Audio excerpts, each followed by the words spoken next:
मंडळी नमस्कार. आज आपण बनवणार आहोत जवसाची चटणी.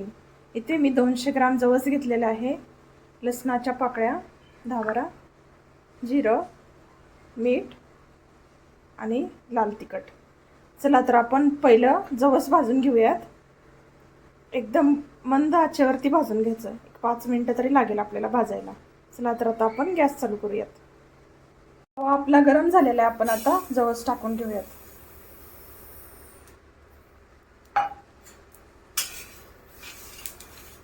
गॅस कमीच ठेवायचा, कारण हे उडतात जास्त, त्यामुळे बारीक गॅसवरतीच आपण 5 मिनिटं भाजून घ्यायचं लालसर होईपर्यंत. कढईत भाजलं तरी चालेल. मी इथे तवा घेतलाय, तव्यामध्ये भाजून घेतले.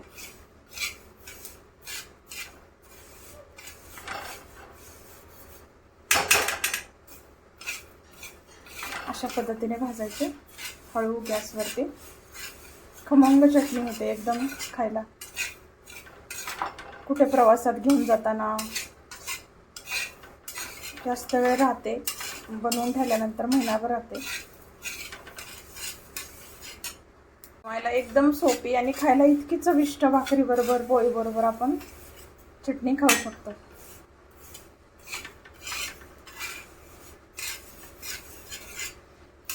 मंद आचेवरच भाजायचं. याला लगेच भाजून होतात, हलके असतात ना एकदम, त्यामुळे. बस आता आपले जवस भाजून झालेले आहेत. चटणी करूया. थंड झाल्यानंतर आपण मिक्सरमध्ये वाटून घेऊयात.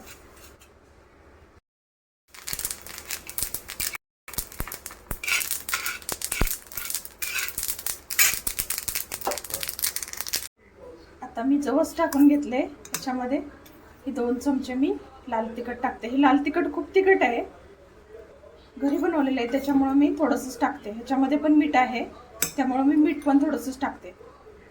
थोडंसं मीठ आणि थोडंसं जिरं आणि हे 10-12 लसणाच्या पाकळ्या. आता मी मिक्सरला वाटून घेते. झाली आपली चटणी तयार. लगेच झटपट होते. झाली आपली चटणी तयार. अशाच नवीन नवीन व्हिडिओ पाहण्यासाठी सबस्क्राईब करा, लाईक करा, शेअर करा. थँक्यू.